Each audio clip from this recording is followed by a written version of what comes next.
Good afternoon, ladies and gentlemen. I have just finished watching Friday Night Smackdown in Perth. So where I'm from, that's at 1 p.m. So that's brilliant timing. That's brilliant timing. Why wouldn't I watch it?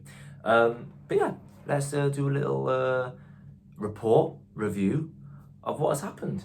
Let's dive right in. So straight away we had a Cody Rhodes promo, and straight away I thought, wow, look at that stage.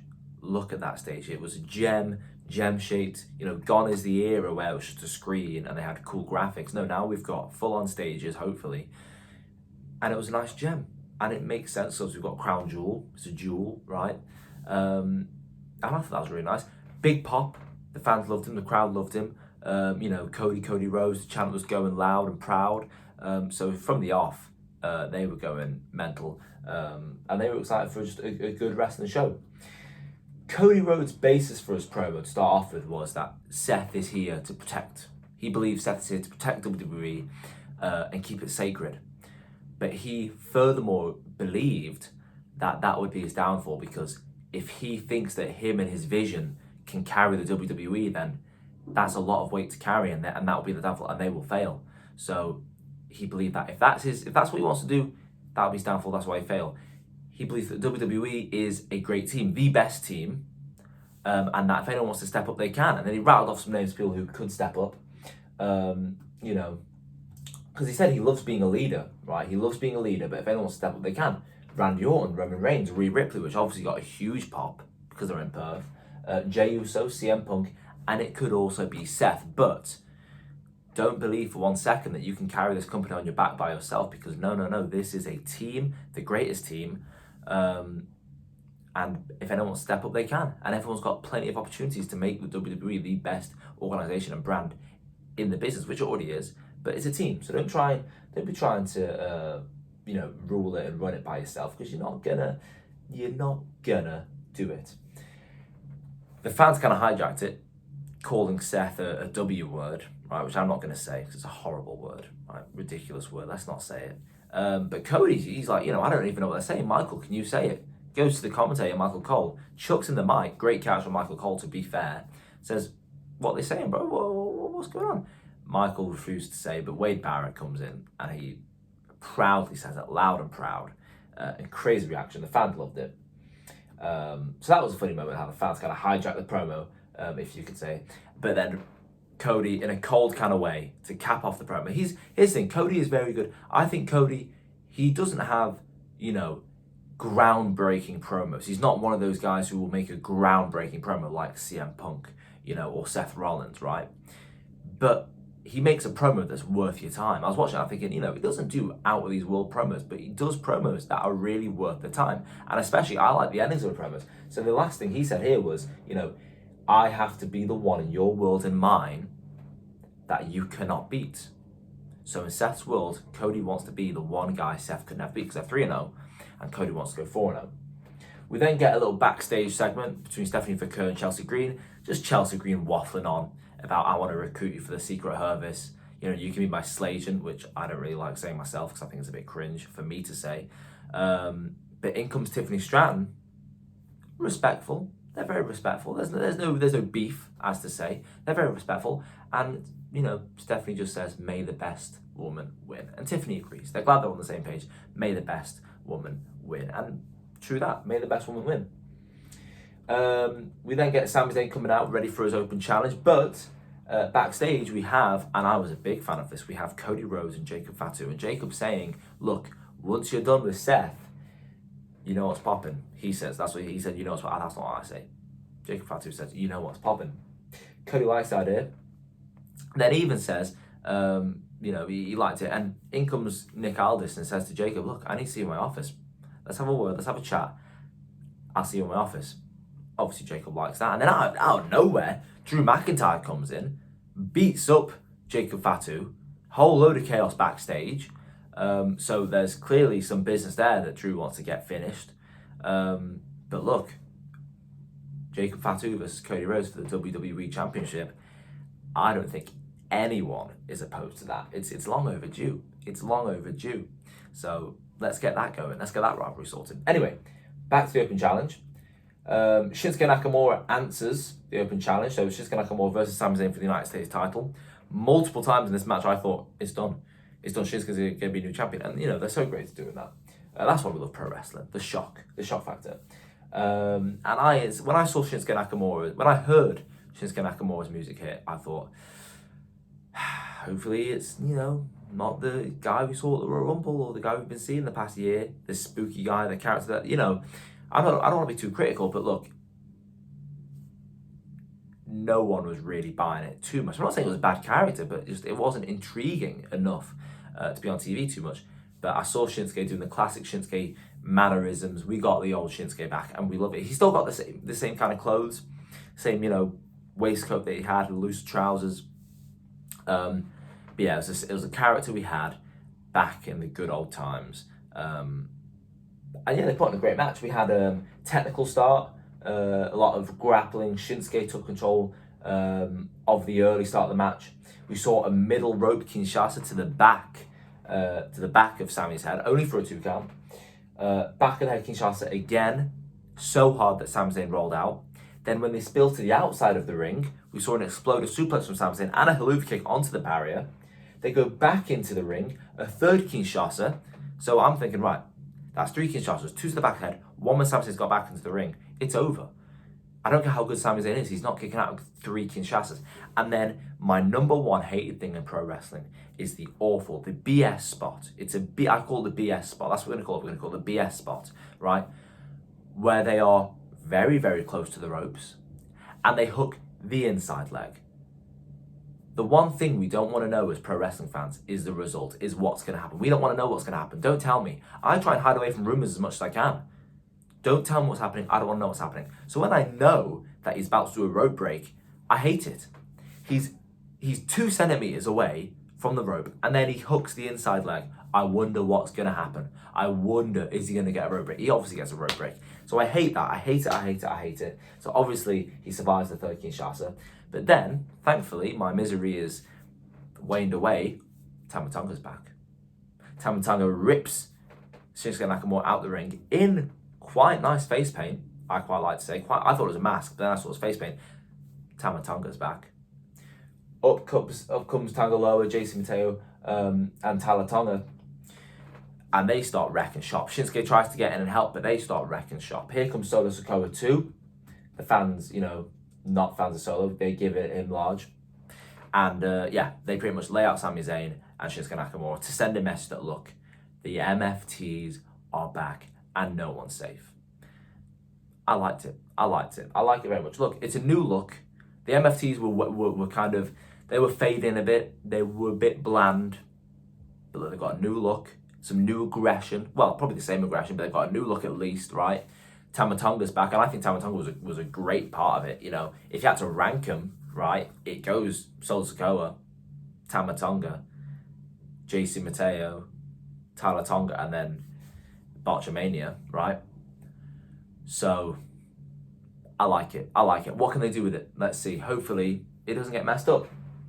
We see a segment with Nick Aldis and Drew McIntyre, just basically saying next week it's you versus Jacob at San Jose. Drew's like, okay, in front of his own people. Okay, that was awful. I'm not going to cut it, but that was awful. In San Jose, and Drew's like, in front of his own people, fine, I'll do it in front of his own people. And then obviously Jacob comes to return the favour and they start scrapping again. Just calm down, lads. Not everything needs to go to violence. Let's just talk it. Let's just hash it out. No need for all the violence. You're fighting on Friday. Chill out. Next, Stephanie McKern, Tiffany Stratton versus Julia and Kiana James. And a great moment start off the match.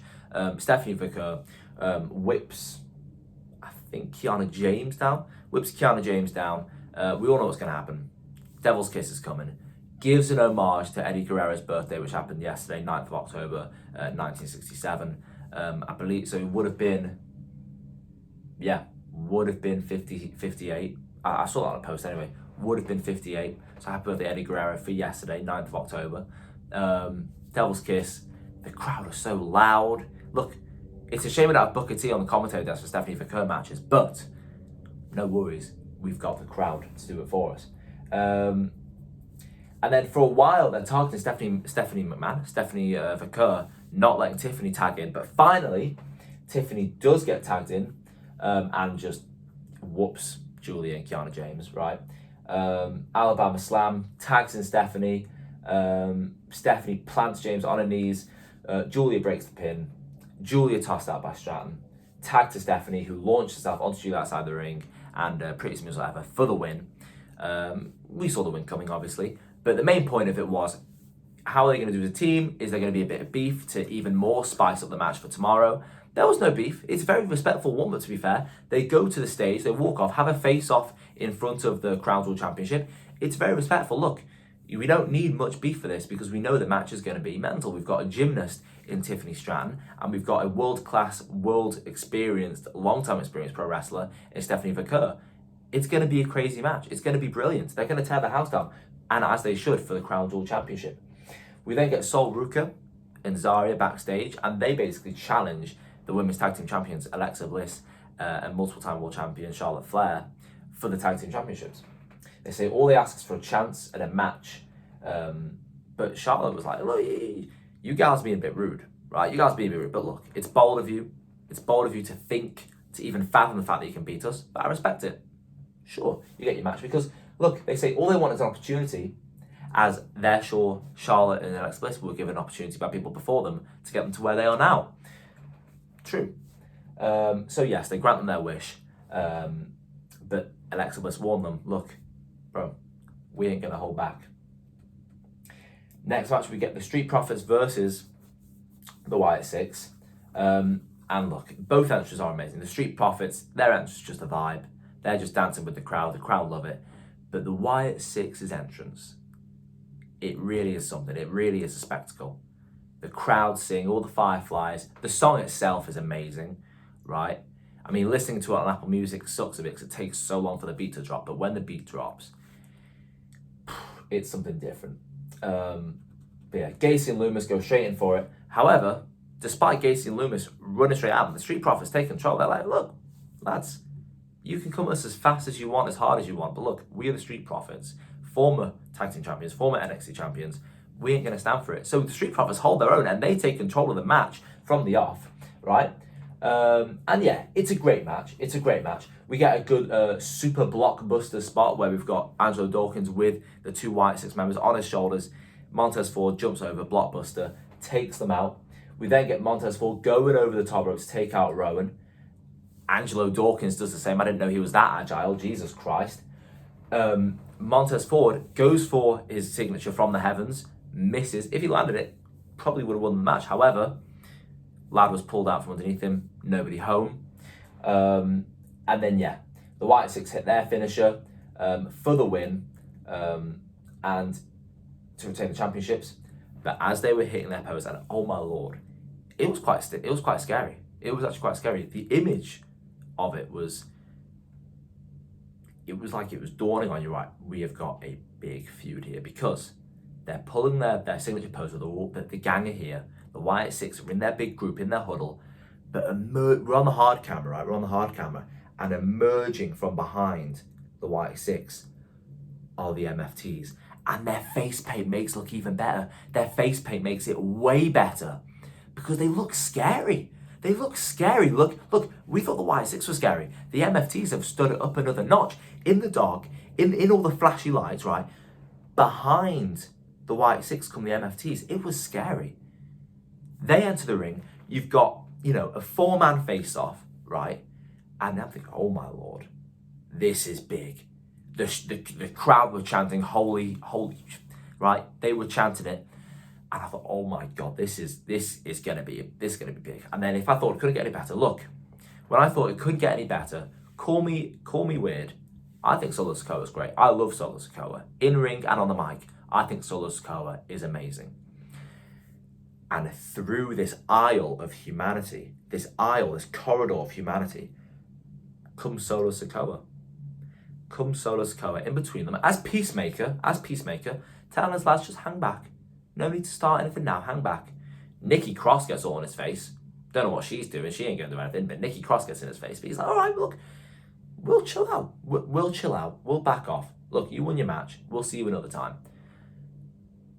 When Uncle Howdy, Bo Dallas, when he comes back, Solo Sikoa, Uncle Howdy, the two ringleaders for their groups, look, I was getting very sick and tired of the tag team division, but look, it is spiced up tonight on SmackDown. It was a great episode of SmackDown too.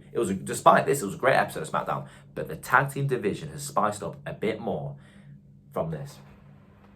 We then get The Miz backstage, and he's basically just talking about how it's ridiculous how Carmelo Hayes had the audacity to say that he was done with him. Do you know who I am? I'm The Miz. You know, main eventer, WrestleMania main eventer, 2 times Grand Slam champion, right? Future Hall of Famer. I am The Miz. I am the spotlight. And he said, capped off the interview just saying, you can either rise with me or fall beneath me because, Melo, you missed. Look, sure, have this rivalry, but look, we want Melo in that main spot. Look, get him a mid-card title rivalry, and then we want him in that main spot. Because look, Carmelo Hayes, he is him. He is him. He's great. Yeah, good little interview there. And then we've got the main event of the night, Damian Priest versus Aleister Black, last man standing. We all knew it was going to be a banger. It was a banger. Straight away, the match starts, and they're already chanting that we want tables. We want tables straight away. No patience there. We get a rough spot of a Meteora to Damian Priest, and he lands on the steps. That was rough. Damian Priest going for his old school, and they just start whacking each other with the kendo stick. And then we saw 2 brutal spots of Damian Priest. First of all, he choke slams Aleister Black onto the apron. Furthermore, hoists up Aleister Black, chucks him like a wet rag onto the announce table. Aleister Black barely responds to the count by merely rolling off the table and landing on his feet. So Damian Priest does what? Just does it again. Lifts him up like a little boy, chucks him onto the announce table. But again, I thought, look, this could be it, to be fair. But again, Aleister Black just rolls off, back onto his feet, in response to the count. Crazy. But I mean, look, Damian Priest was just whooping Aleister Black for this portion of the match, to be honest. Aleister Black was as good as done. And then they end up brawling into the crowd, and going to the crowd. They get onto this big, I don't even know what, this big, these big massive crew boxes or whatever, which God knows what's in them. Selena Vega comes to plead with Damian Priest, please just like chill out, man. Chill out, bro. Like, it ain't that deep. Chill out. She takes a step down. Damian Priest signals that it is the end for you. Starts to draw back the arrow. It is the end for you, buddy. Out of nowhere, Aleister Black somehow just has fire on you, as you do. Chucks fire into Damian Priest's head. Spins around. Punts Damian Priest in the chin. Damian Priest goes flying off whatever these boxes are through a table. Obviously, he's dead. We're not seeing Damian Priest again. He's dead. Doesn't respond to the count. Unsurprisingly, Aleister Black wins. Walks off with Zelina Vega. And then furthermore, comes back and starts talking smack to Damian Priest as he's literally on life support. Man's on life support, and Aleister Black comes back and starts talking smack to him. Chill out, man. You threw fire in his face, spun around, kicked his head off his shoulders. He fell off a massive box, through a table. He's dead. He's never seen his family again because he's gone. And you still think it's appropriate to talk smack to him. Aleister Black, someone needs to have a word with him. But, enough of the chit-chat. All jokes aside, great show, great SmackDown, and makes me even more excited for Crown Jewel. I can't wait. Seth Rollins versus Cody Rhodes is going to be amazing. John Cena versus AJ Styles is going to make me cry. Vaco and Tiffany Stratton are going to tear the house down. I'm sure the Kabuki Warriors and Rhea Ripley and Io Sky will have a great match. Roman Reigns, the Tribal Chief, the One, versus Bronson Reed in an Australian street fight. Come on. Give it to Bronson, man.